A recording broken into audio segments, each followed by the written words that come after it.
Shabbat Shalom Nicole. Shabbat Shalom Lakah. Toda Yah for allowing us to see another Shabbat day. Prayfully we'll see many, many more. Can I get the Psalm thing? Yes. Tehillim. Zadeh Beit Wow. Hallelujah. Hallelujah. It is a good thing to give thanks unto Yahweh, and to sing praises unto thy name, O Most High, to show forth thy loving kindness in the morning, and thy faithfulness every night. Upon an instrument of 10 strings, and upon the psaltery, upon the harp with a solemn sound. For thou, Yahweh, hast made me glad through thy work. I will triumph in the works of thy hands. O Most High, how great are thy works, and thy thoughts are very deep. A brutish man knoweth not, neither doth a fool understand this. When the wicked spring as the grass, and when all the workers of iniquity do flourish, it is that they shall be destroyed forever. But thou, Yahweh, art most high forevermore. For lo thine enemies, O Most High, for lo thine enemies shall perish. All the workers of iniquity shall be scattered. But mine horn shall exalt like the horn of a unicorn. I shall be anointed with fresh oil. Mine eye also shall see my desire on mine enemies, and mine ears shall hear my desire on the wicked that rise up against me. The righteous shall flourish like the palm tree. He shall grow like a cedar in Lebanon. Those that be planted in the house of Yahweh shall flourish in the courts of our Elohim. They shall still bring forth fruit in old age. They shall be fat and flourishing, to show that Yahweh is upright. He is my rock, and there is no righteousness in him. Hallelujah. Hallelujah. Portion today is called what? It's called Kislev? Kislev. No, it's not. No. Anybody?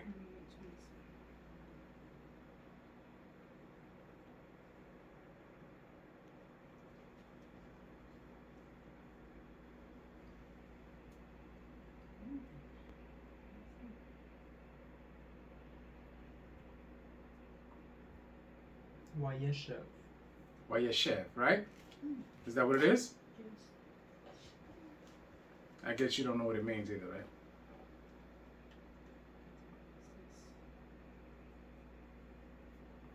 Does it tell you what it means? No.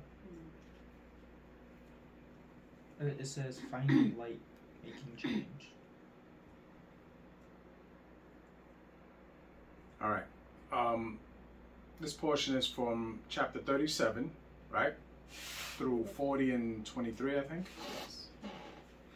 And what is this portion speaking about? About first it talks about Yehuda when he leaves. No, it does not. No? No, it's the portion where they, Yaakov, wait.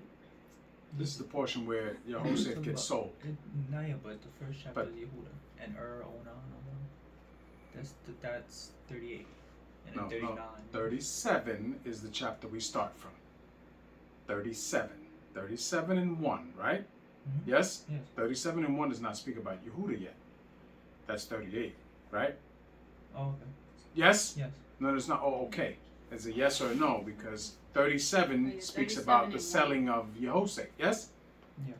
Yes or no? Are you sure? Well, I don't know. I didn't read 37. Did you not know that 37 was part of the portion? I did, but you said what's the portion about? And I was like, oh, it's about Yehuda. But it doesn't start with that. So then why would you say that? I said it started with Yehuda? That's exactly what you said. Oh, Right? Isn't that what he said? I ain't even It said does not start with Yehuda. So the beginning of the portion speaks of Yehoshaphat and him being sold into captivity. Yes? Yes. Yes. Okay. So last week we saw Yaakov meet up with his brother Esau. Yes? Yes. Yes. And we saw that what stuck out, one of the things that stuck out was that Yehoshaphat stood in front of his mother Right. when Esau came close. Yes? Yes. Then it automatically jumps into who this man is becoming. Yes? Yes. He was a young boy then. Now he's coming into manhood. Yes? Yes. Yes. Who's reading the first chapter? I'll read the first chapter. All right, let's go. Okay. Bereshit Lamed Wawa Aleph Hallelujah. Hallelujah. And Yaakov dwelt in the land wherein his father was a stranger, in the land of Canaan. Okay, where his father was a stranger, yes? Yes. Yes. Because his father, Yitzchak, lived where? And like Gerar. Gerar. Right. Tamshi. 2. These are the generations of Yaakov. Yehoshaphat, being 17 years old, was feeding the flock with his brethren. And the lad was with the sons of Bilhah and with the sons of Zilpah. Stop. So now, these are the generations of Yaakov. Yehoshaphat being 17 years old. Why does it do that? Why does it go from him to Yehoshaphat? Because he's the next in line. Next in line to do what? To be the predecessor. Predecessor? Is that what you said? How you No. call it? He's the next in line to do what?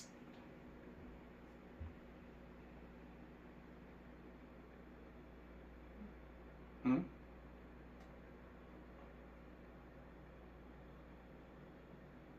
What was Abraham?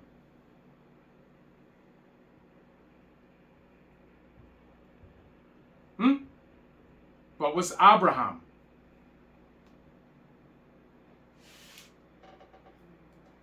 You woke up yet? Anybody? It's not that early. What was Abraham? A servant of Yah. We know that. But what was Abraham? A Navi. Okay. And what was Abraham?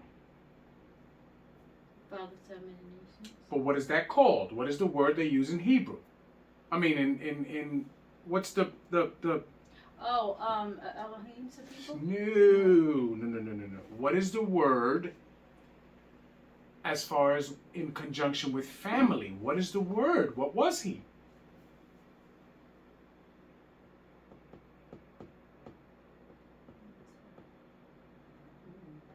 It's another word for forefather. What is the word? Oh, Patriarch. oh, patriarch. Yes? Oh, yes. Patriarch. Yes? Yes. And then he has a son who he gives firstborn blessing to, right? Right. And that son is who? Yitzchak. Yitzchak. And when Abraham dies, Yitzchak is what? The patriarch. Right. Yes? Yes. Then he has sons, right? Right. And the firstborn is who? Yaakov. Yaakov. Yes? Yeah. Yes. And when Yitzchak dies, who's the patriarch? Yaakov. Yaakov. Right? So now, Yehoshaphat is being named after Yaakov to become the what? The next patriarch. He's going to be the next patriarch, right? Mhm. Why?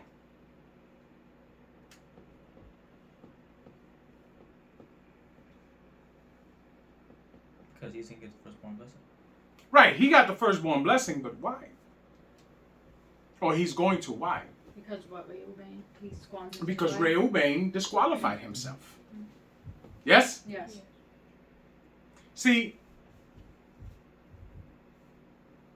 when you're born, B'nai Yisrael, right? Which is men, right? We understand that there were promises made by Yah to our forefathers on behalf of us, right? Yeah.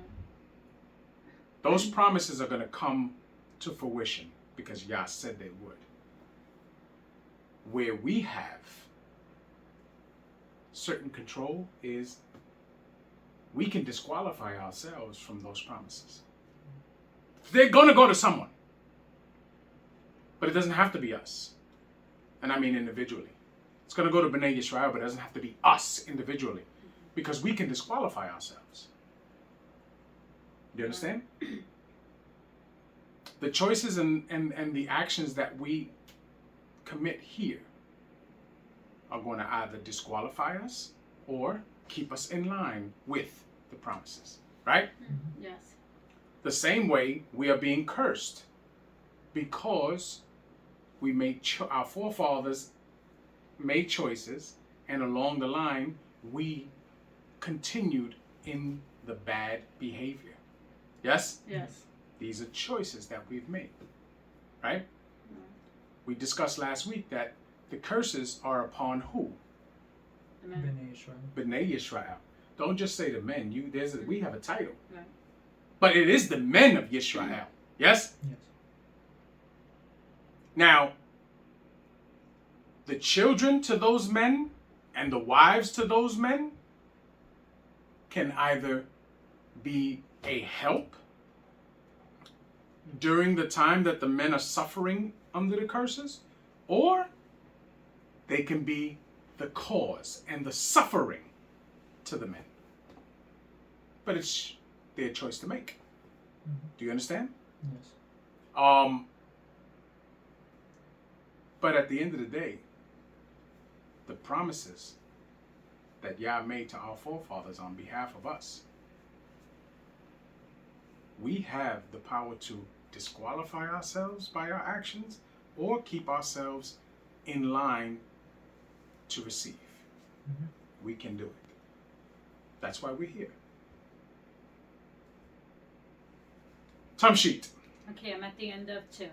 His father's wives, and Yehoshaphat brought unto his father their evil report. So now, which children was he looking at? Can anybody name them? Gad, Naphtali, and Dan and Asher. Okay. It's not. Those were the children of the handmaids, yes? Yeah. So he was watching over them. Tamshi. 3. Now Yisrael loved Yehoshaphat more than all his children, because he was the son of his old age. Now, it says he loved him more than all of his children, right? This is where people get things messed up. When they see the word loved, right? They believe that love is what you've been taught, that it's the emotion of feeling for someone, right? Yeah. But that's not what love means. Love is an action word. Do you understand? Love is something that you actually have to do. It's work. Do you understand? Now, when it says, now Yisrael loved Yehoshaphat, understanding what love means doesn't mean that he doesn't care about all of his children, because fathers love all of their children. But in this context, what does it seem like the word love means to you? I would say, like, preparing him to be the next patriarch. So he puts more time into him. But why does he put more time into him? Because he feels like it? Why?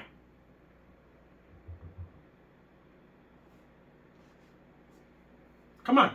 Why? Why? Because he saw something in him that he doesn't see in the rest of his children. Because Yehoshaphat showed him that he wanted that. Okay. Do you understand? Yes. He showed him that that's what he wanted. Fathers look to see what their children ask for. And that's what we feed.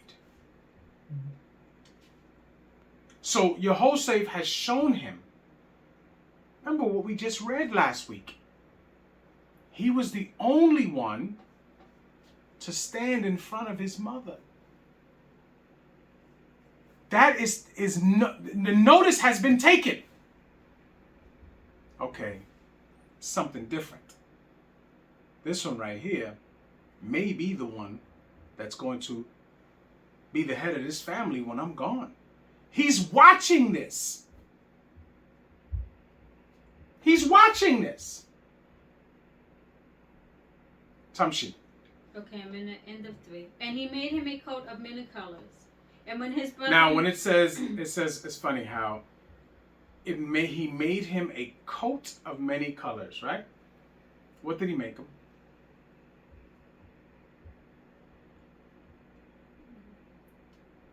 Remember, the Nabi'im wore what they call cloaks, yes? You remember when the prophet Elijah let his go to Elisha, yes? Yes. When the Most High took him away, Yes? Yeah. This is something that distinguished them among the people. This is where George Lucas got the idea for the Jedi to wear the things that they wore. Remember? Remember how they walked around? If you see the men that walk around in those clothes, that they're like not mercenaries, but Like the monks. yeah, like that. Because they walk around preaching their religion. Same concept. That's where they get that from. Because the Nabi'im walked around with those things. Do you understand? Right. So he made his son one at 17 years old.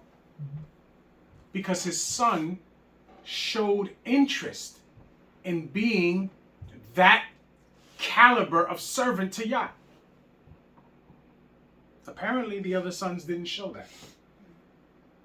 They might have been content with just living their lives. Do you understand? Yes. They might have been just content with living their lives. And clearly, Yehoshaphat has displayed something different. So, of course, Yaakov is going to feed that. So he's spending more time with Yehoshaphat because Yehoshaphat needs to be taught. The same way he was taught. Remember, Yehoshaphat does not have Shem to be taught.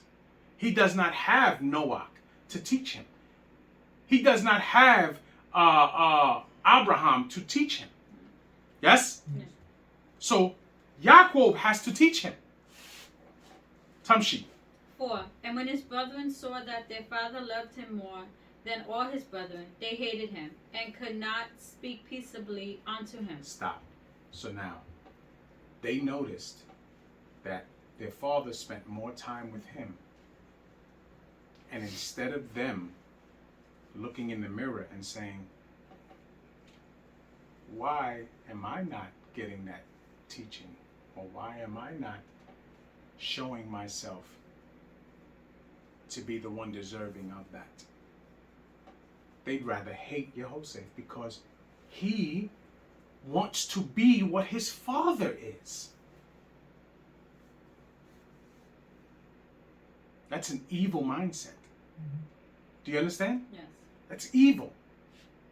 Tamshit. 5. And Yehoshaphat dreamed the dream, and he told it his brethren, and they hated him yet the more. So he had a vision, and he told it to his brethren.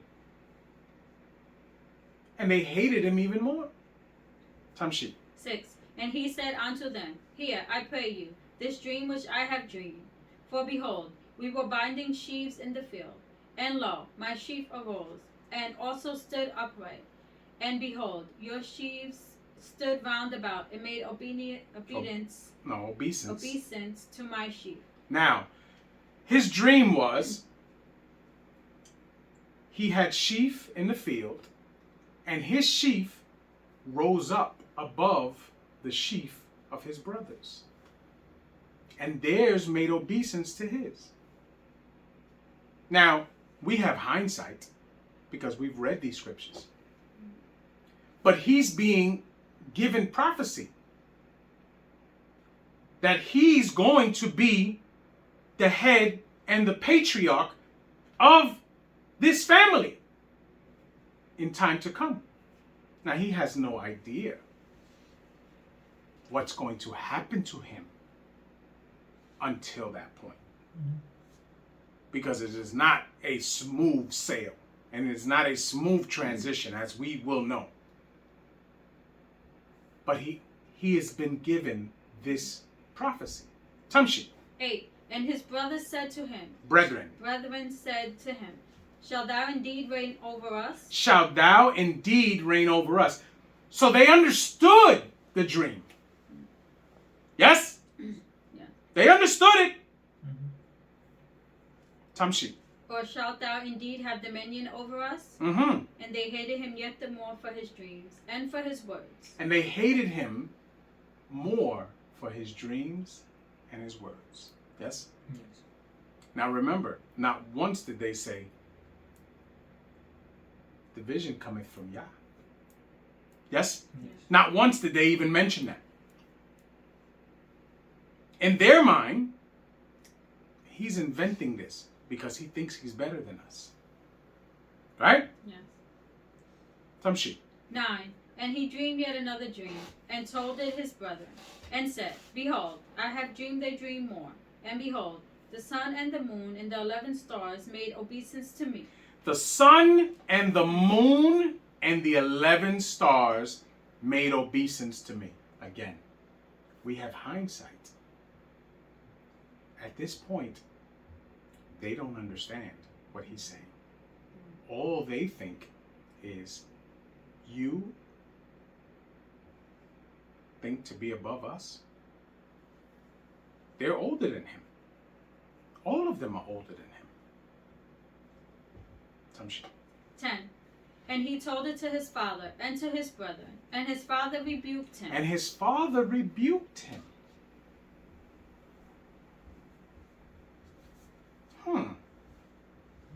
So clearly his father didn't understand the dream either.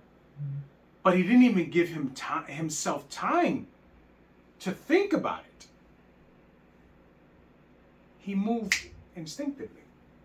Tamshit. What is this dream that thou hast dreamed? Shall I and thy mother and thy brethren indeed come to bow down ourselves to thee to Eretz? Now, at this time, where's his mother? She's dead. She's dead. Because it says his 11 brothers, right? We know she's already died. So this statement right here, you have to look at it. Because it says a lot. Yaakov knows she's dead. Yes? Yes. Clearly knows she's dead. But Yaakov must also know that the death that we understand may not be the final that he understands. That's something to think about there. Okay? Because clearly, in their time, at that moment, there's no way that his mother can bow down to him. Because she's not there. Right? But he's thinking further on. But again, he still is not taking the time to see if Yah will expose what this dream means to him. Tamshit. 11. And his brethren envied him. Envied him. Remember we talked about that, right? Because jealousy is not wicked, as we see. Because Yah says he's jealous of us, right? Jealous for us, right? And men can be jealous for their wives, yes? Yeah. These are not wicked emotions. Envy is a wicked emotion. Envy is akin to covetousness. Yes? Yes. We understand that. Because envy, there is no limit to what the person is willing to do to take what is not theirs. Okay? Tamshi. But his father observed the same. But his father observed the saying, so he contemplated it after. After he had responded initially, he contemplated it. He thought about it. Tamshi. 12. And his brethren went to feed their father's flocks in Shechem. In Shechem. Tamshi. And Yishmael said unto Yehoshaphat, Do not thy brethren feed the flock in Shechem? Come, and I will send thee unto them. And he said to him, Here am I. Now, they're going to feed their flock in Shechem, right? Why they got to go to Shechem to feed their flock? First of all, what's in Shechem? The captives. Hmm? The captives. Definitely. Because remember, they took spoil. That doesn't mean they bring it back into where they live. That place is pretty much, they go in there and that's their place. There's no men left. So they go feed, it says feed their flock. right? We know that there are certain terms in the scriptures that Moshe uses, and it doesn't necessarily mean exactly what we read it to mean. Okay? So they go back there to do whatever it is they do. Right? Tamshi. 14. And he said to him, Go, I pray thee, see whether it be well with thy brother. Now, because clearly there's no danger there, right? That he knows of, because there's no men there, right? And if they were actually just going to feed their flocks, why would he send Yehoshaphat to go see what they're doing, right? So clearly he knows that something else is going on, right? Tamshi. And well with the flocks, and bring me word again.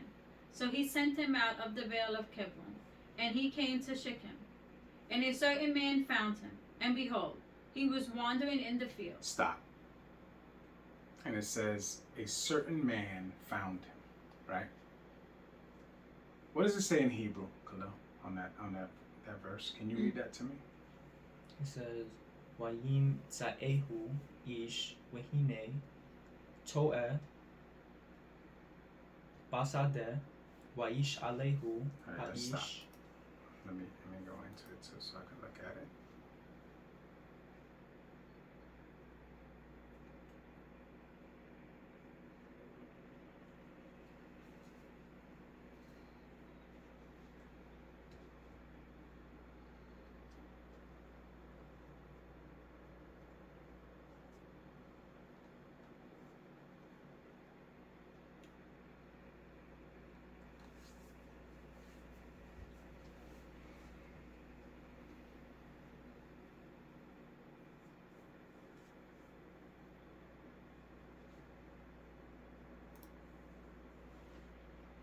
Now, it says a certain man, right?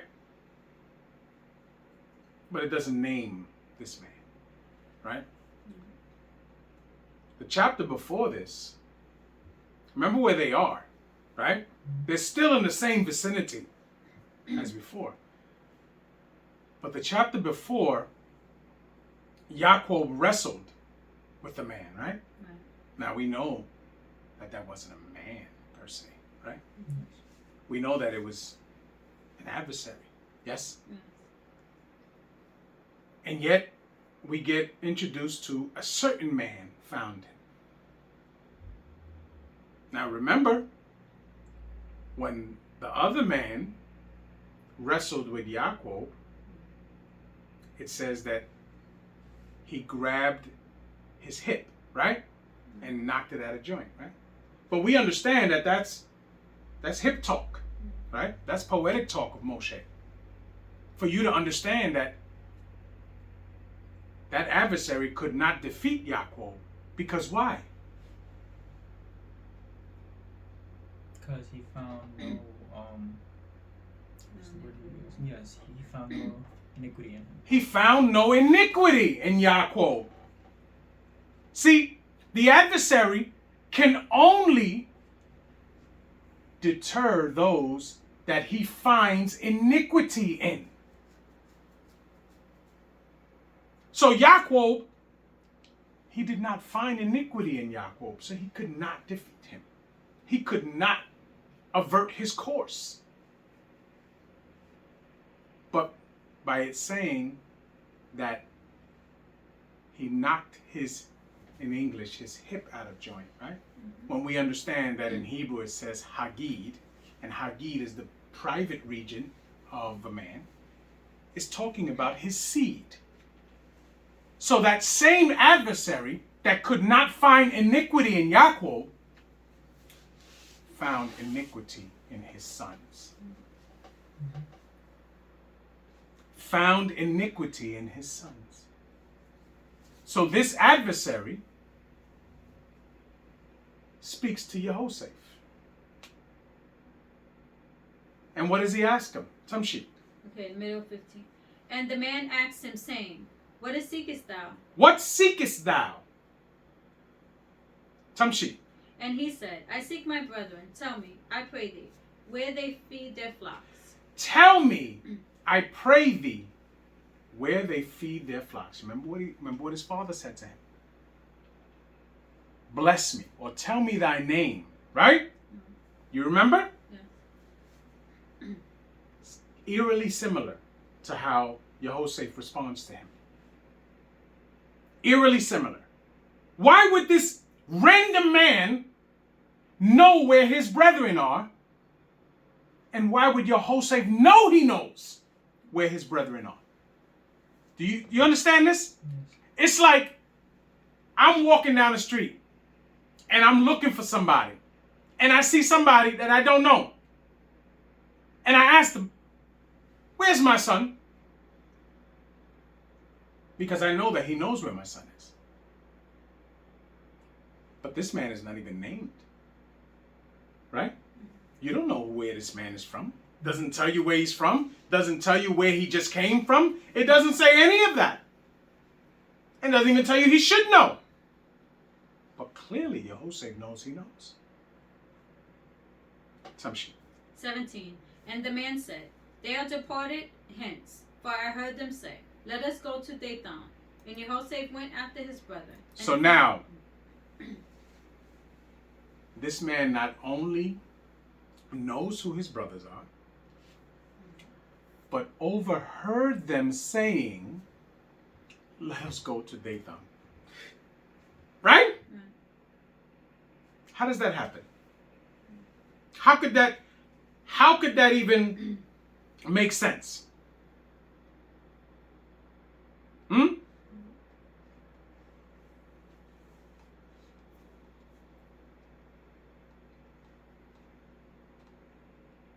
So now, clearly, this man is an adversary. Yes? Yeah. Is an adversary. Tamshit. Okay. And he found them in Dothan. Okay. And when they saw him afar off, even before he came near unto them, they conspired against him to slay him. So now, they see him afar off, right? And they conspire to slay him. Remember, when Cain slew his brother Habel, right? Before he did that, remember the Most High says, if you do good, will not you be accepted? Remember? But if you choose evil, sin coucheth at your door. Yes? Right.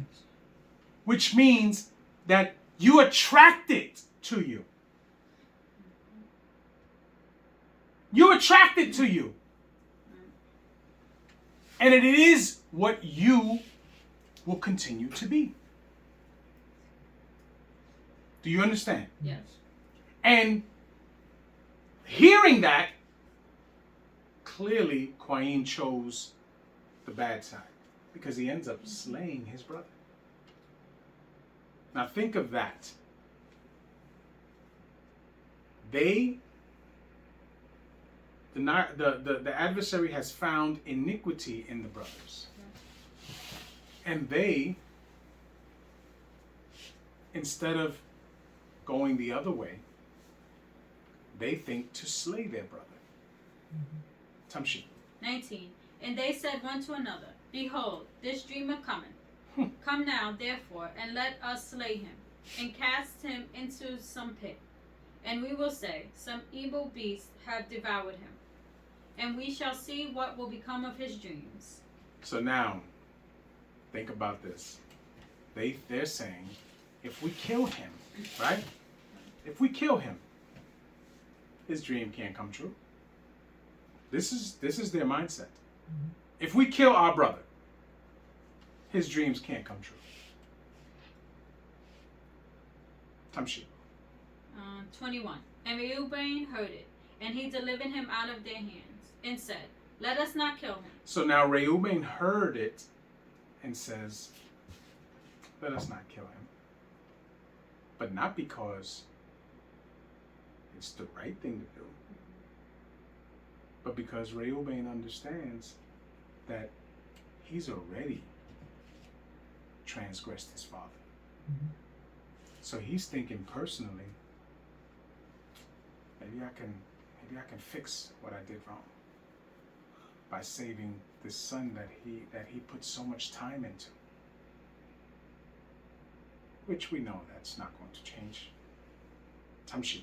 22. And Reuben said unto them, Shed no blood, but cast him into this pit that is in the wilderness, and lay no hand upon him, that he might rid him out of their hands, to deliver him to his father again. Right. So his plan is, throw him in this pit. But in the back of his mind is, yeah, you throw him in the pit, I'm going to come retrieve him, I'm going to bring him back to Pops, and I'm going to be the hero.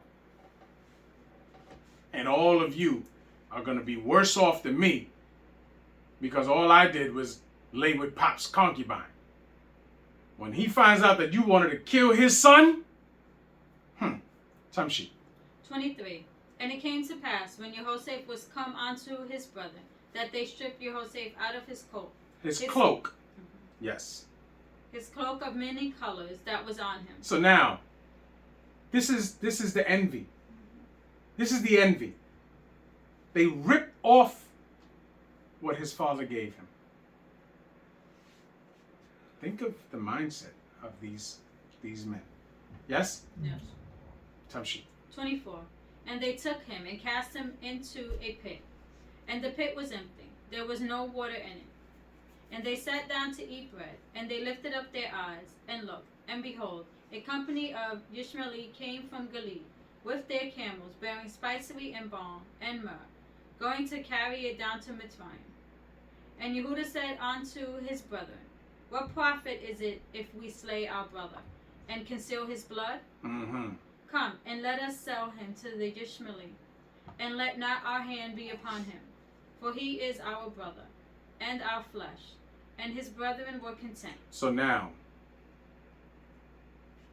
he really doesn't care what happens to him, right? Clearly. Because he's saying, let us sell him. You know? Because if we slay him, then that blood is on our hands. But if we sell him to these Ishmaelites, he's out of our hair. And whatever they do to him is on them, not on us. Right? Right. Think of that mindset. Okay. Tamshi. 28. Then there passed by Midianite merchantmen, and they drew and lifted up Jehoshaphat out of the pit, and sold Jehoshaphat to the Ishmaeli for 20 pieces of silver. And they brought Jehoshaphat into Mitzrayim. Now you notice first it says the Ishmaeli, right? Then it says the Midianite, right? Then it says again the Ishmaeli, right? Why?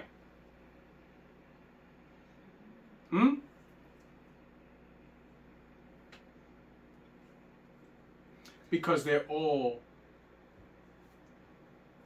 the same people. Not exactly the same, but they are all closely related. Okay? Because the word that it uses in Hebrew is Arab, right? And Arab means what? Mixture. A mixture. Tamshi. 29. And Reuben returned unto the pit, and behold, Jehoshaphat was not in the pit, and he rent his clothes. And he returned unto his brethren, and said, The child is not, and I, whither shall I go? Right. Tamshi. And they took Jehoshaphat's coat, and killed a kid of the goats, and dipped the coat in the blood. And they sent the coat of many colors, and they brought it to their father, and said, This have we found. Know now whether it be thy son's coat or no. So now, they sell him to the Ishmaeli, right? And they come up with a lie, right? For their father. And they kill a goat, and they put the blood of the goat on the coat, and they bring the coat back, and they show it to their father. Is this your son's coat? as if they were just walking and stumbled upon it. Right? Tamshi. 33. And he knew it, and said, It is my son's coat. An evil beast have devoured him. Yehoshaphat is without doubt rent in pieces. Mm-hmm. And Yaakov rent his clothes, and put sackcloth upon his loins, and mourned for his son many days. Mourned for his son many days. Doesn't even give you a time frame. Right. Just tells you many. Right? The many, later on, we come to find out, is probably 22 years until he sees him again. Do you understand? Right. Because he don't want to have no business with the rest of these sons after. No business. Tamshi. 35. And all his sons and all his daughters rose up to comfort him, but he refused to be comforted. And he said, For I will go down into the grave until onto my son, mourning thus his father. No. Wait, I'm sorry. Please, there's punctuation there. All his sons and all his daughters rose up to comfort him, but he refused to be comforted. And he said, For I will go down into the grave unto my son mourning. Thus his father wept for him. Okay? You have to look at the punctuation and you have to use it. Tamshit. 36. And the Midianese sold him into Mitzrayim, unto Potiphar, an officer of Pardos, and captain of the guard. Hallelujah. Hallelujah. So now the Midianese sold him to Mitzrayim. Now, again, hindsight being 2020, we know what's happening. So we understand the dream that he had to take him to Mitzrayim. Yes? We understand that. He did not know that at the time. Clearly, he did not know that. But he got the vision for the future. Everything that happens up until that takes place, he doesn't know yet. But yet, as we're going to know, his faith in Yah never wavers. Because everything he goes through, in the back of his mind, he knows that thing is coming. The same way we are supposed to be. We are supposed to be living our lives in a fashion where we exempt the faith that we have in Yah because we know the promise is coming. Do you understand me? And those that lose patience here receive the same fate as Qaim. Do you understand? Yes. We have to be working towards that promise. And we have to suffer here. As we will see, Yehoshaphat suffers. But he understands that his suffering is for a good end. You understand? Yes. Who's reading the next chapter? I am. Bereshi Lamed Ketwalef. Hallelujah. Hallelujah! And it came to pass at that time that Yehuda went down from his brethren and turned into a certain Adulamite, whose name was Adulami, whose name was Kira. And Yehuda saw there a daughter of a certain Kenai, whose name was Shua. And he took her and went in unto her. And she conceived and bare a son, and she called his name And she conceived again and bare a son, and she called his name Onam. Stop. So now, Yehuda leaves, right? Why did Yehuda leave?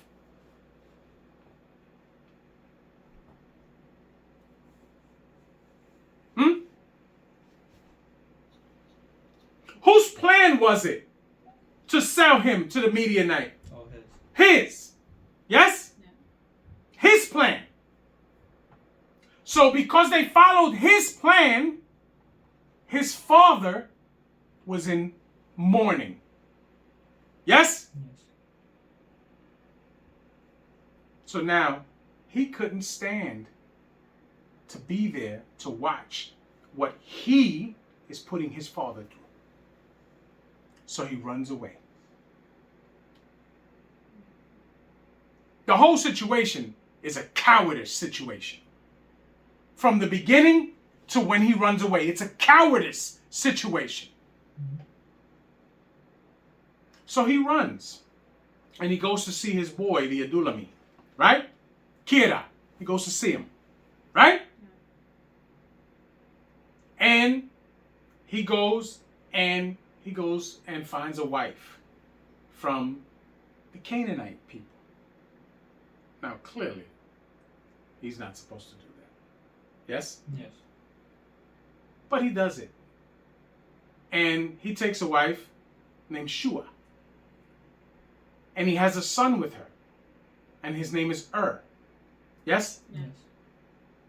And she conceives again and bears a son, and she called his name Onan. Yes? Tamshi. 5. And she yet again conceived and bare a son, and called his name Shelah. And he was at Kezeb when she bare him. Mm-hmm. And Yehuda took a wife for his firstborn, whose name was Tamar. And Yehuda's firstborn, was wicked in the sight of Yah, and Yah slew him. He was wicked in the sight of Yah. Why?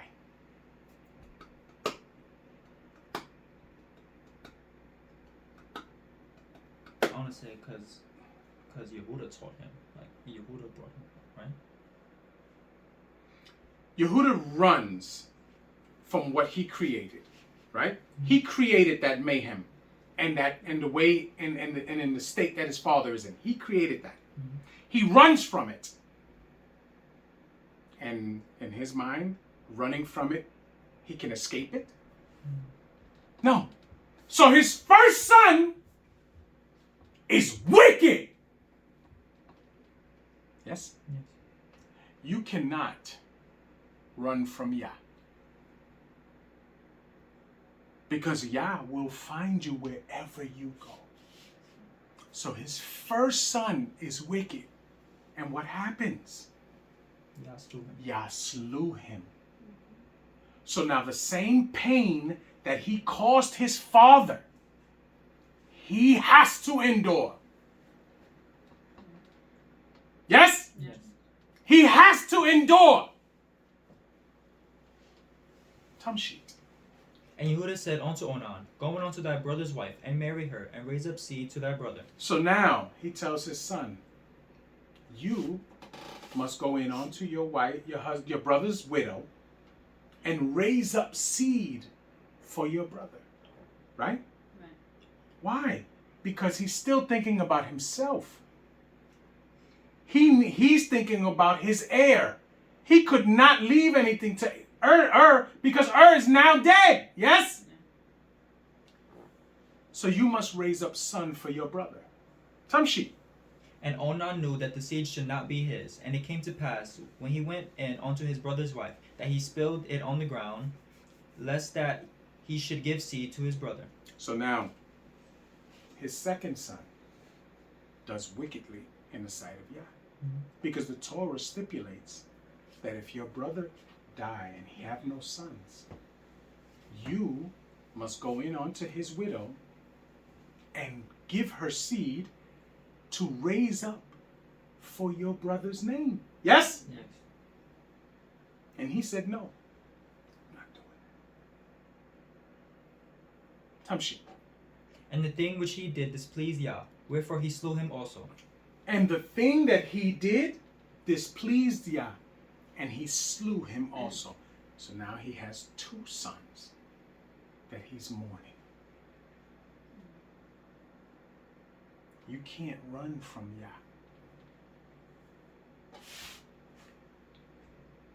Remember, if you do wrong, sin coucheth at your door.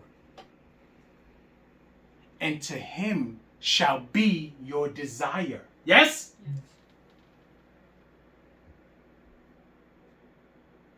So now, turmoil and tragedy surround Yehuda.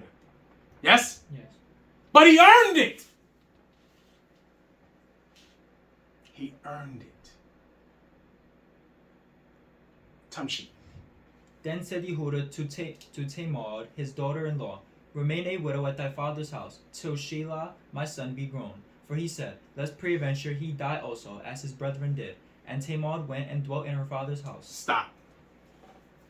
Israelites teach that the reason why these sons died was because Shua and Tamar were wicked women. I don't see that at all. I don't think it has to do with anything about what they were. Now, they might have been wicked women. We don't know. What we do know is Yehuda moved wickedly. We do know that. He set his father in perpetual mourning. Yes? Yes. We do know that.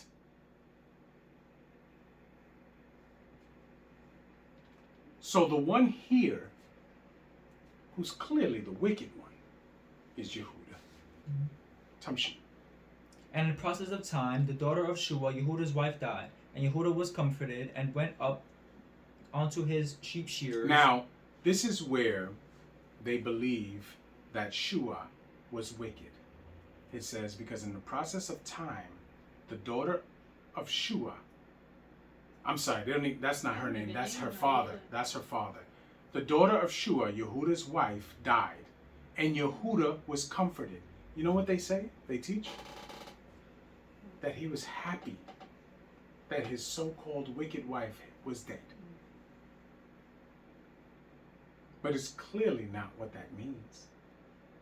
It means that Yehuda was, whoever was around him, was helping him through his mourning process. Right? And he went up to shear to his sheep shearers in Timnah. Yeah? There we get it again. Either feeding the flock or shearing the sheep. All means the same thing. He's going to find comfort in a woman. Yes? Yes. That's what he's looking for. Tamshi. He and his friend Kira, the Adulami. He and his friend Kira, the Adulami. Right? Tamshi. And it was told Tamar, saying, behold, thy father-in-law goeth up to Timnah to shear his sheep. Now, if shearing sheep did not mean he was going to look for a woman, then the next thing that she does would make no sense. Right? Mm-hmm. Because she's making herself available to him because she knows what he's coming to search for. Yes? Right. Tamshi. And she put her widow's garment off from her. So now, all this time, she's followed his instruction. But yet, when they teach this, they teach that the women were wicked. But she's followed the instruction. He told her to stay in your father's house. And when Shelah is old enough, I will give him to you. Right? Or let him go to you. Right? So that he may bring up seed for his brother. Yes? Yes. She did that. She stood in her father's house wearing the garments of a widow. She did not go be another man's. She did not disrespect his order. She did not do any of that. Tamshi. And covered her with a veil, and wrapped herself, and sat in an open place, which is by the way to Timnah. Now, she sat in between the path of where he came from and his destination, Timnah. Right? Yes. Yeah. Because why? Because he would see her. We understand that. But why didn't she just go into Timnah? We have hindsight. Because there are no harlots in Timnah. Mm-hmm. She put on the garments of harlots. Yes? Yeah. So it's something that they understand is to differentiate between wholesome women and women, as we say, of the streets. Yes? Right. So there's difference. Tamshi. For she saw that Shelah was grown, and she was not given unto him to wife. Now, and she saw that Shelah was grown. So what she realized? That Yehuda had reneged on his promise. He lied to her. He lied to her. Tamshi. When Yehuda saw her, he thought her to be an harlot, because she had covered her face. Now, he thought her to be an harlot because she had covered her face. Yes? Mhm. So clearly they understand that there is a look to a harlot. Yes? Yes. Now, him seeing that, the first thing he should have said was, I'm going to walk right past her. I don't deal with harlots, right? That's not what he says. That's not what he does. Tamshi.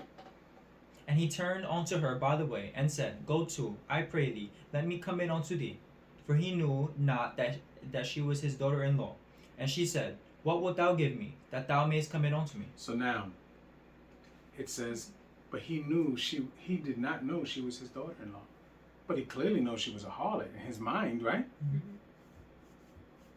So he said, how much do I pay you? How much do I pay you? So clearly, who's the wicked one here? Yehuda. Clearly. Yes? Yes. Clearly, Yehuda's the wicked one. Tamshi. And he said, I will send thee a kid from the flock. And she said, Wilt thou give me a pledge till thou send it? Now, what is she asking for? Like a down payment. Collateral. She wants collateral. Yes? Yes. But she really wants proof. Yes? Yes. She wants proof of who he is. Tamshi. And he said, What pledge shall I give thee? And she said, Thy signet, and thy bracelets, and thy staff that is in thine hand. And he gave it to her, and came in unto her, and she conceived by him. Stop. What verse are you on? Now I'm on 19. All right. So now, he gives her, she asks for his,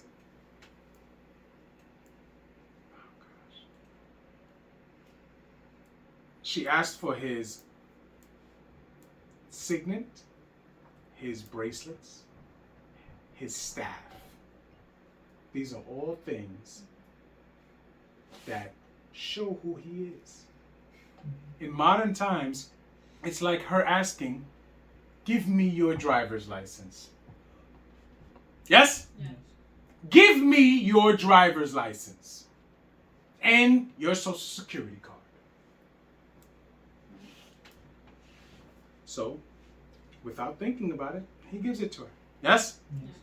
And he goes in onto her, right? And she conceives. Tamshi. And she arose and went away, and laid by her veil from her, and put on the garment of her widowhood. So now she went back home, and she put on the garments of her widowhood, and went back to what she was doing. But she has conceived. Tamshi. And Yehuda sent the kid by the hand of his friend the Adulami to receive his pledge from the woman's hand, but he found her not. Why did he find her not? Remember, he gives the goat, right, to the Adulami to bring where? That's what he thinks. To Timnah. There's no harlots in Timnah. He'll find this out. Because Akira is taking the pledge. And he says, listen, I'm looking for this harlot. I have to pay her. Homeboy, there's no harlots here.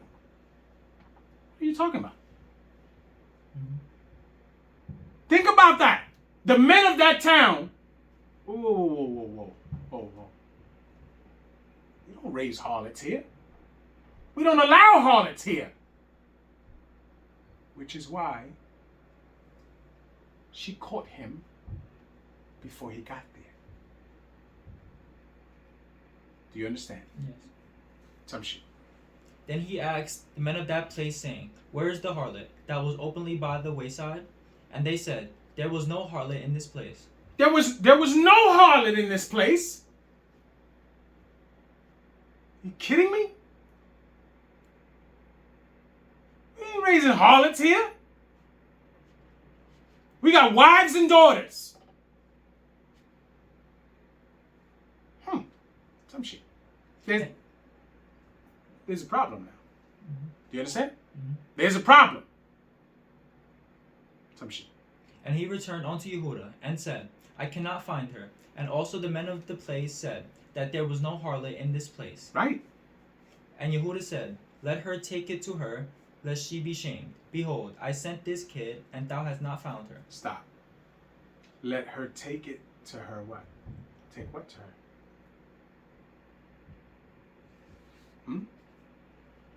What is he saying then?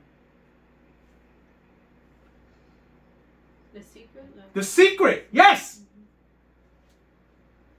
Well, only you, I, and her know. Let her keep that secret, because if she says anything, she's going to be the one that's shamed. Because there's no harlots in that city, right? In his mind, he thinks she's of that city. And she's hiding the fact that she's a harlot. He's the wicked one here. Do you see the mindset? Everyone else is the problem but him. In his head. He runs away from the problem he caused. And he thinks to make a new life and forget about what he caused. But yet, tragedy follows him. He goes and makes a decision to lay with a harlot. And now, it's her shame. You see what he's doing? Everywhere he goes, he's washing his hands. I didn't do anything wrong. That's how the wicked move. I didn't do anything wrong. Oh, it's your fault. It's your fault. There's no accountability in Yehuda. As yet. Tamshi. And it came to pass about 3 months after, that it was told Yehuda, saying, Tamar thy daughter-in-law hath played the harlot, and also, behold, she is with child by whoredom. And Yehuda said, Bring her forth, and let her be burnt. Stop. Right? Bring her forth, and let her be burnt. Yes? Yes. Look at Yehuda. Yehuda, look, what's the matter? Oh, quiet. Yehuda looks to judge her. Yes? Yes. He looks to judge her. And yet, he is the guilty one. And then it's specific because he says, let her be burnt. Right? Right. Why burnt? Because she's the daughter of a Kohen. She's the daughter of a priest of their people. Of those people, she's the daughter of a priest. Because that's what the law says. Because she's playing the harlot in her father's house. Yes? Right. So she was the daughter of a priest. But yet, it's taught that she's the wicked one.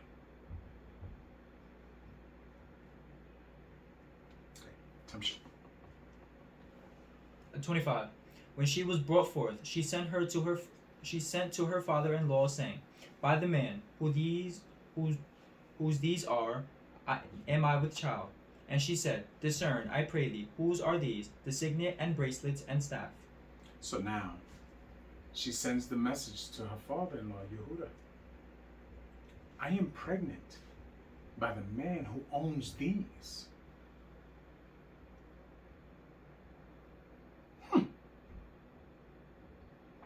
Tamshi. And Yehuda acknowledged them, and said, She hath been more righteous than I. Stop. She had been more righteous than I. No. Buddy, what you should have said was, I was wicked. I am wicked. Do you understand? Mm-hmm. But she had been more righteous than I. It's a funny way of saying things. Still kind of exonerating himself of real, true wickedness. Tamshi. Wait, so they didn't know it was each other? Hmm? So they didn't know it was each other? That was her and they didn't know? She knew How? it was him. Huh? No, she knew it was him. But how didn't he know her? Her face was covered. Everything was covered. Oh, my fault. Tamshi. Because that I gave her not to Shelah, my son. And he knew her again no more. Now, because I gave her not to Shelah, my son, right? Right. And he knew her again no more.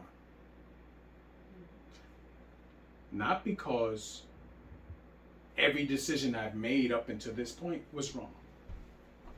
Right? Not because I'm moving in a wicked manner. No. But only because I didn't give Shelah to her. Right?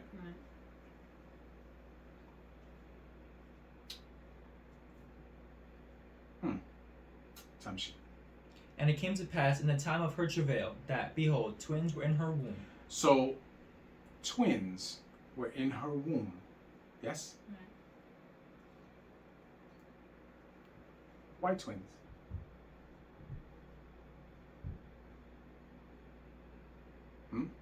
Why twins?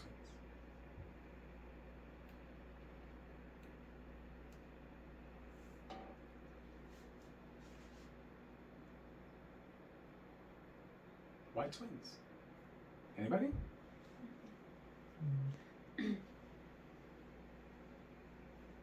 Apparently, we are being told that Yehuda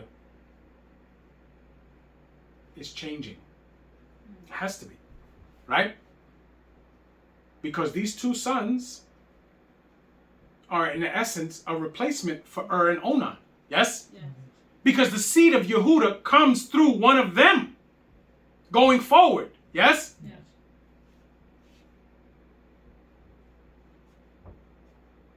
Tamshi. And it came to pass, when she travailed, that one put out his hand, and the midwife took and bound upon his hand a scarlet thread, saying, This came out first. Right. So now, one put out his hand, and anything that comes out first has to be the firstborn. Yes? Right. So she tied him. Tied his around his wrist. Because you can't come out hand first. Right? So that hand has to be pushed back in, and the baby has to be moved so that it can come out head first. Yes? Yeah. Because they have things called breech, right? A breech birth is a baby that comes out feet first. It happens. Yes? Right. Time sheet. And it came to pass. Where are you? 129. Always tell me the number. Okay. Time sheet. And it came to pass, as she drew back his hand, that, behold, his brother came out. And she said, As he drew back his hand. She didn't draw back his hand. He drew back his hand. Time sheet. His brother came out. And she said, How hast thou broken forth? This breach be upon thee. Therefore his name was called Paretz. Paretz. Yes? Yes. Time sheet. And afterward came out his brother, that had the scarlet thread upon his hand, and his name was called Zara. Zarak. So now, Paretz came through first. Yes? Yes. But he's not the firstborn.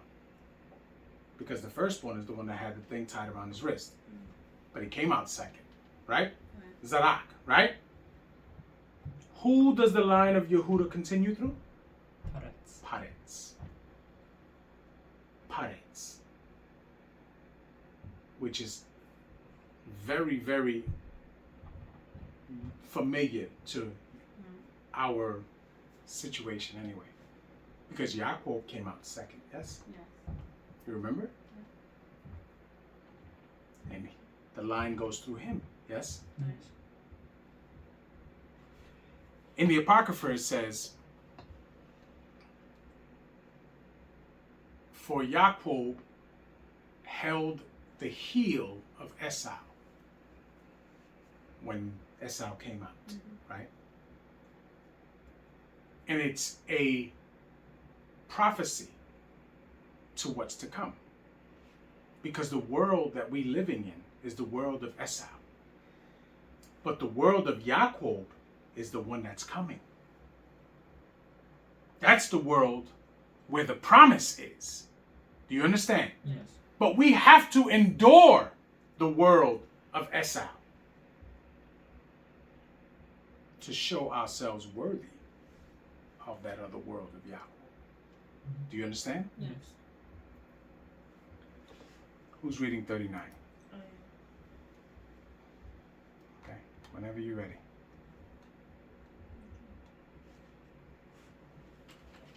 Bereshit Lamed Tet Ra'aleph. Hallelujah. Hallelujah! And Yehoshaphat was brought down to Mizraim, and Potiphar, an officer of Paro, captain of the guard, a Mitzrayite, bought him of the hands of the Ishmaeli,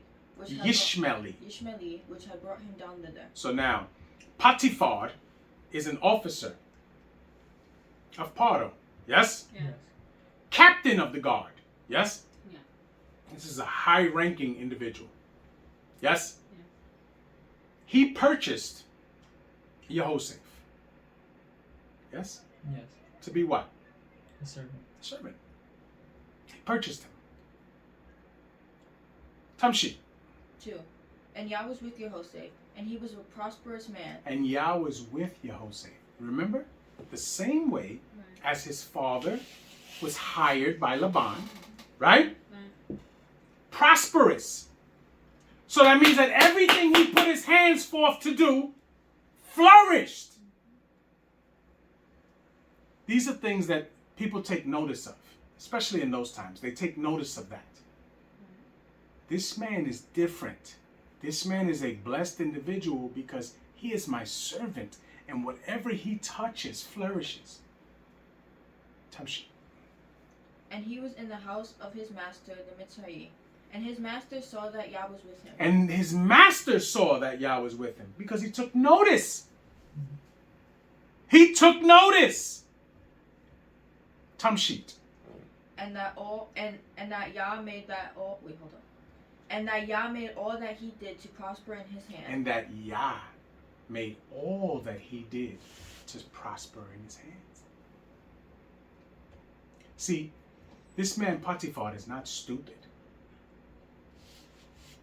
He understands. Yo, I just bought an individual that's going to make my house abundant. You understand? Tamshi. 4. And Yehoshaphat found grace in his sight, and he served him. Now, Yehoshaphat found grace in Potiphar's sight. Yes? Yes. Tamshi. And he made him overseer over his house, and all that he had put into his hand. So now, Potiphar loved Yehoshaphat. You understand? Yes. And he made him, and he trusted him more than anything. He trusted him, and he made him the boss, servant over all the house. As we know, it's going to happen again with Paro. Yes? Yes. Tamshi. 5. And it came to pass from the time that he made him overseer in his house, and over all that he had, that Yah blessed the Mitzrayim house for Yehoshaphat's sake. And he blessed his house for Yehoshaphat's sake. Tamshi. And the blessing of Yah was upon all that he had in the house and in the field. And he left all that he had in Yehoshaphat's hand, and he knew not aught he had. Now, what is it saying? He put everything in the control of Yehoshaphat, and he never worried about anything. He never worried about, he didn't even have to ask about any of his stuff because he knew his stuff was in good hands. Do you understand?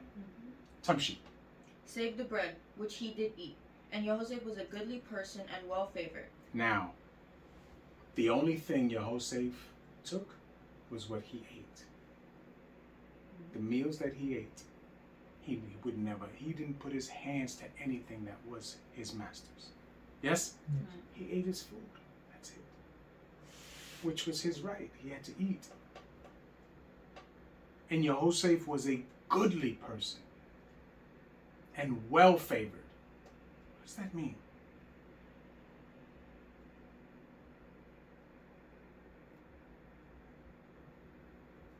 That all the people of Mitzrayim that he came in contact with liked him.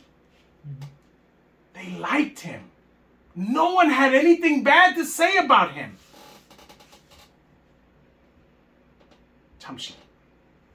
And it came to pass after these things that his master's wife cast her eyes upon Yehoshaphat, and she said, "Lie with me." But he refused. Now stop. Right. Stop. Potiphar's wife looked at Yehoshaphat, right? See, it tells you here, Yehoshaphat was a goodly person and well favored, right? Everybody liked him. Yes? Yeah. That means that what? Socially, he was on a high plateau. His master was the captain of the guard, but it does not describe him that way, as well favored. Right? Mhm. But Yehoshaphat was well favored. Potiphar's wife looks at Yehoshaphat. I've told you this many times. Women by nature are hypergamous. Do you know what hypergamy is? You know what hypergamy is? Hypergamy is that women are attracted to men that are higher than them socially or financially. They're attracted to that. Do you understand what I'm saying? Yeah. So clearly, Yehoshaphat is on a high social status because everyone loves him. She's attracted to that. So although her husband is this man's master, in her eyes, he is above her husband. Do you understand? Tamshi. 8. But he refused, and said unto his master's wife, Behold, my master wotteth not what is with me in the house. Mm-hmm. And he had committed all that he hath to my hand. Now, he tells her, no, excuse me. No, ma'am. No, ma'am. You belong to my master. And everything that belongs to my master, I do not touch. Do you understand? Tamshi. 9. There is none greater in this house than I, neither hath he kept back anything from me but thee, because thou art his wife. How then can I do this great wickedness and sin against Elohim? Ah. How then can I do this great wickedness and commit adultery against and sin against Elohim? How? Tamshi. 10.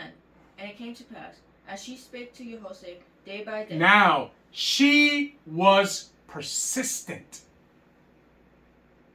She kept coming at him. Every day. Tamshi. That he hearkened not unto her, to lie by her, or to be with her. Mm-hmm. And it came to pass. He ignored her day by day by day by day and just kept doing what he was supposed to do. Tamshi. And it came to pass about this time that Yehoshaphat went into the house to do his business, and there was none of the men of the house there within. Now, he went in the house to do his business, right? And there were none of the men there in the house. He went in to relieve himself in the Beis Shemush. Tamshi. 12. And she caught him by his garment, saying, Lie with me. And he left his garment in her hand, and fled, and got him out. So now, she grabbed his garment and said, Lie with me. And he took off running. So she's left with his garment in her hand. Tamshi. 13. And it came to pass, when she saw that he had left his garment in her hand, and went and fled forth, And was fled forth. that she called unto the men of her house, and spake unto them, saying, See, he hath brought in... No. There's punctuation there too. Do you see the punctuation? Yes. You do see the what are they? It's a comma. Comma, right? So the way you would read that is that she called unto the men of her house and spake unto them, saying, See, he hath brought in Hebrew unto us to mock us. Do you see how I pause in between those? Because it gives effect. So she's saying, she says to the men of the house, he, right? Not my husband. She's speaking about him in a low esteem. He, right? Nowadays, she'd be like, that jerk. That's how she spoke about her husband, right? He, not my Adon, right? Not my Adon, because clearly she has, in her mind, he's beneath her. Because once a woman thinks that you're beneath her, there's no limit to how she would transgress against you. Understand that. And this woman has put her husband, in her mind, beneath her.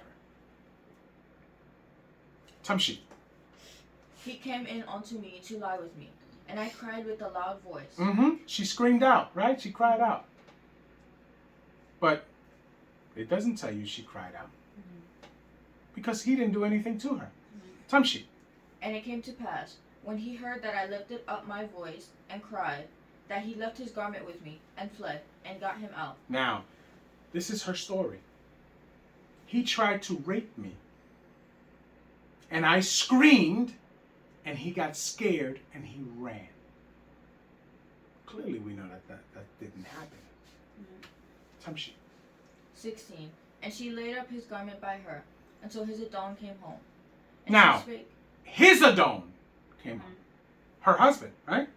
Now, let me ask you a question. Anybody notice why these men didn't go get him? They didn't believe her. Why? Because they probably knew who she was. They know exactly who she is. They know exactly who she is. Tamshi. 17. And she spake unto him according to these words, saying, The Hebrew servant, which thou hast brought unto us, came in unto me to mock me. Came in unto me to mock me. Tamshi. And it came to pass, as I lifted up my voice and cried, that he left his garment with me, and fled out. And it came to pass, when his master saw that heard the words of his wife, which she spake unto him, saying, After this manner did thy servant to me, that his wrath was kindled. So now he's angry. Yes? Yes. Tamshi. 20. And Yehoshaphat's master took him, and put him into the prison, a place where the king's prisoners were bound. Were bound. And he was there in the prison. Now, what is he in the prison for?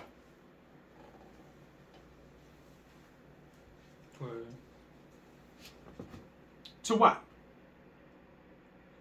To await what? Oh, trial. Yeah, and then possible execution. Yes? Right. Why?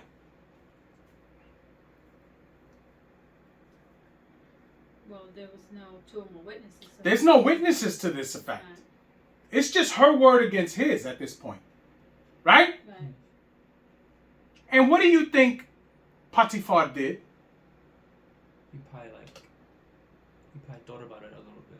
But the first thing he did was do what? Go ask Go the see other it. servants. Oh, Go ask the other servants. Did you hear her scream? And all they can do is tell the truth. right. No, sir. We did not hear her scream. She called us and told us that this occurred.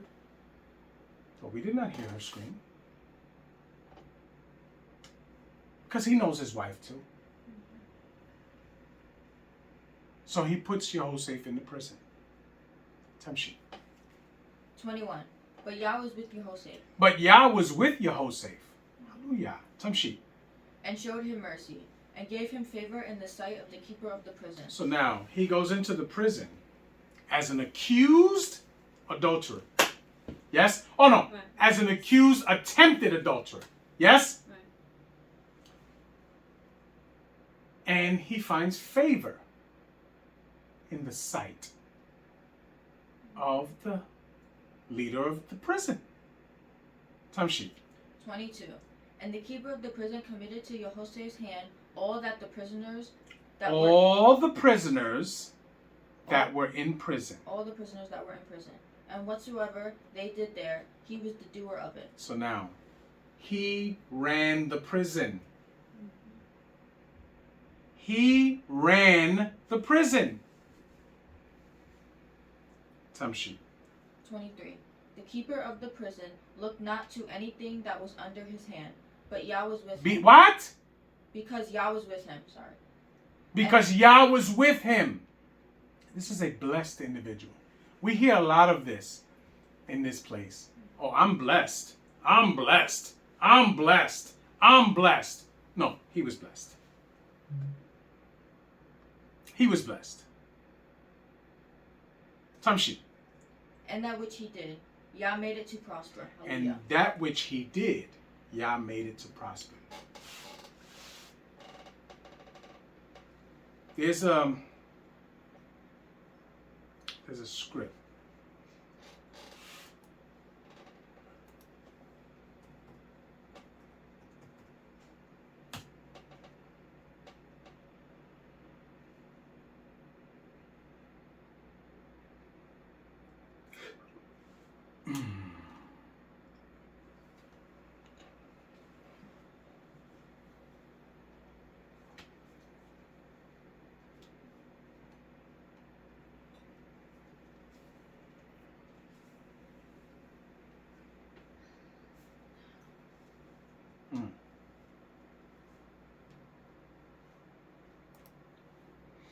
So now,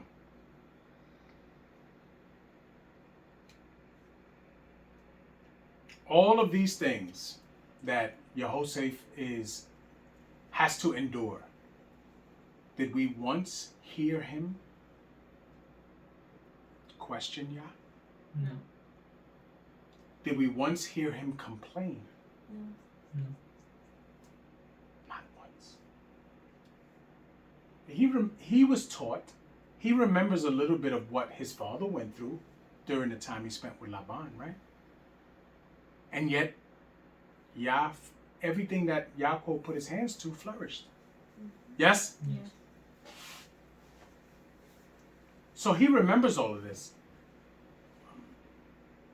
My water from the freezer. Go get my water from the freezer, please. Who's reading 40? I am. Sit up. Bereshit. Memoir. Hallelujah. Hallelujah! And it came to pass after these things that the butler of the king of Mitzrayim and his baker had offended their Adon, the king of Mitzrayim. And So it says that they had offended their Adon, the king of Mitzrayim, right? Right. Who is Paro, yes? Yeah. So when it says they offended him, what does that mean? They've been charged with some offense. Yes? Yeah. They've been charged with something. And they're awaiting trial. Tamshi. 2. And Paro was wroth against two of his officers, against the chef of The Of chief. the chief of the butlers, and against the chief of the bakers. So now, against the chief of the butlers and the chief of the bakers, because these are officers. These are men that are the bosses of those particular occupations. Yes? Yes. Tamshi. 3. And he put them in ward in the house of the captain of the guard, unto the prison, and the place where Yehoshaphat was bound. So now, who is in charge of the ward? Yes. No, the captain of the guard. Who's the captain of the guard? Oh, Potiphar. Potiphar, yes? Right. Yehoshaphat is in charge of the prisoners. Right. Yes? Yes. Tamshi. 4. And the captain of the guard charged Yehoshaphat with them, and he served them, and they continued a season in ward. So now, and the captain of the guard charged Yehoshaphat with them, yes? Right. Which means what?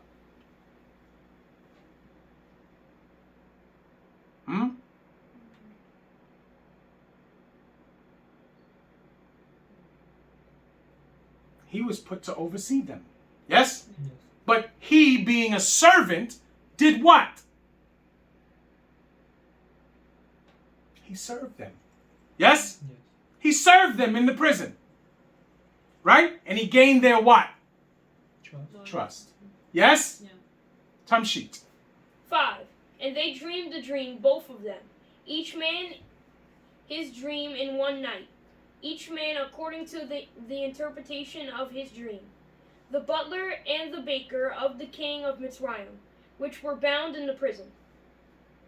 And Yehoshaphat came in unto them in the morning, and looked upon them, and behold, they were sad. So now he came to look to see how they were in the morning, because like I said, he served them, yes? Right. Time sheet.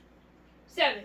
And he said, and he asked Pato's officers that were with him in the ward of his Adonai's house. No. Of his Adon's house. Of his Adon's house, saying, Wherefore look ye so sadly today? Stop. How many times did you read this and practice this? So why are you having trouble here? You're not practicing enough at all. You should be flowing through this so smoothly, but you're not, right? Yes. So guess what? Starting this week, you're going to be reading it 10 times a day, every day until Shabbat. And that's what you're going to do from now on, because you are making way too many mistakes. Yes? Yes. Time sheet. 8.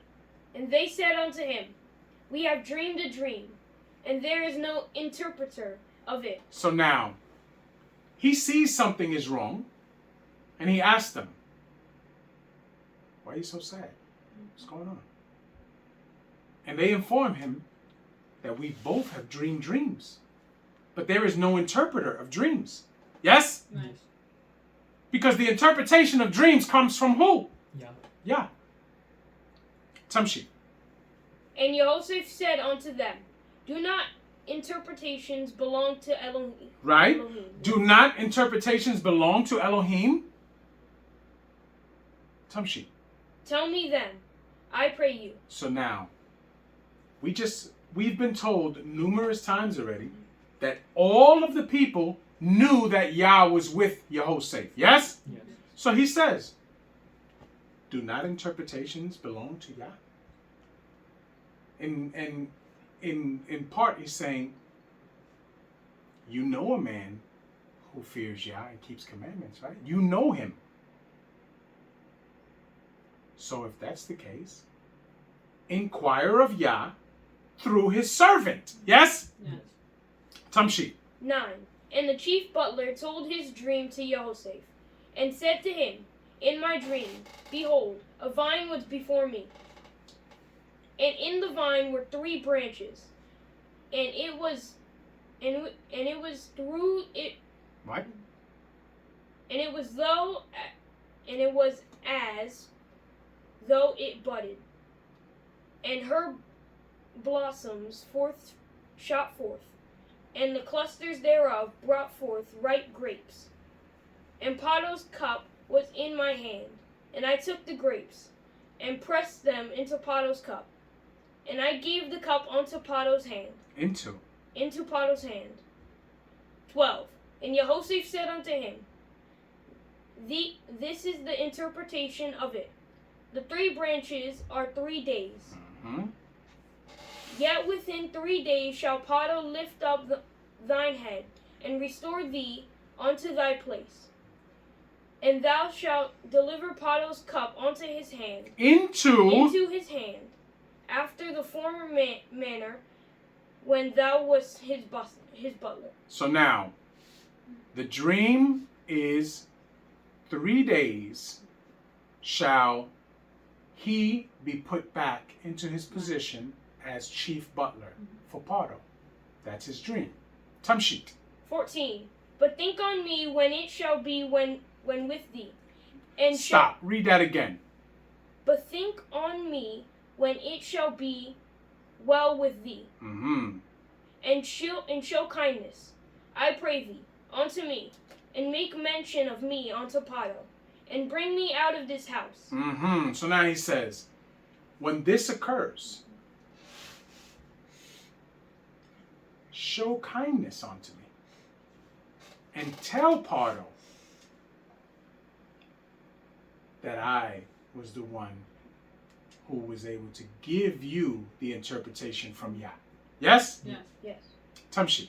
15. For indeed I was stolen away from out of the land of the Hebrews. And here also have I done nothing, that they should put me into this dungeon. This dungeon. Into this dungeon.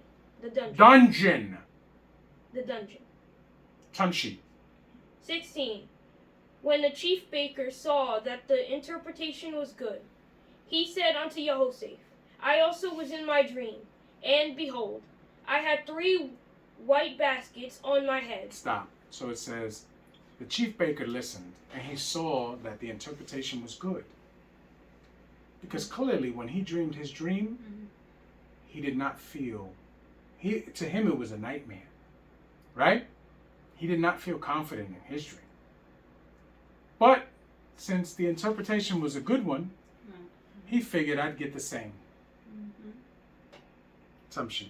17. And in the uppermost basket there was of all manner of baked meats for Pardo. And the birds did eat them onto the basket upon my head. Out of the basket upon my head. 18. And Yehoshaphat answered and said, This is the interpretation thereof. The 3 baskets are the 3 days. 19. Yet within the 3 days shall Pardo lift up thy head from off thee, and shall hang thee on a tree, and the birds shall eat thy flesh from off thee. So now, his dream is a little different.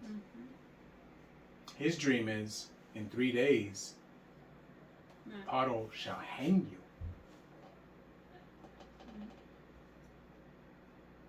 Tumshi. 20. And it came to pass the 3rd day, which was Pardo's birthday, that he made a feast unto all his servants. And he lifted up the head of the chief butler and of the chief baker among his servants. 21. And he restored the chief butler unto his butlership again, and he gave the cup unto Pardo's hand, and he hanged the chief baker. Was Yehoshaphat as Yehoshaphat had interpreted to them.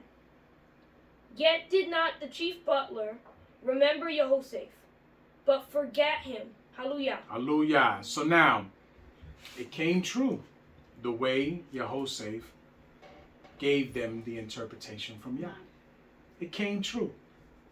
The chief butler was given his job back, and the chief baker was hanged. But yet, the chief butler didn't remember his promise to Yehoshaphat. He was too busy happy about the fact that he was not hanged. This portion is very important, like all of them, but this one is so that we understand that the choices that we make are going to directly affect the path we go in. See, Yehoshaphat never changed who he was, no matter what happened to him. But yet we see that the decisions that Yehuda made greatly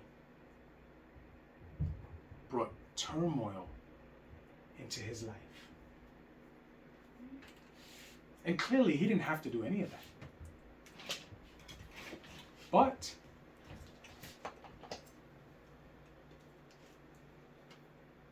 because he could have easily admitted it, what he did. He didn't do that. Right? And he ran from it. But as we know, hindsight being 20/20, all that Wayeishev goes through is for good in the end.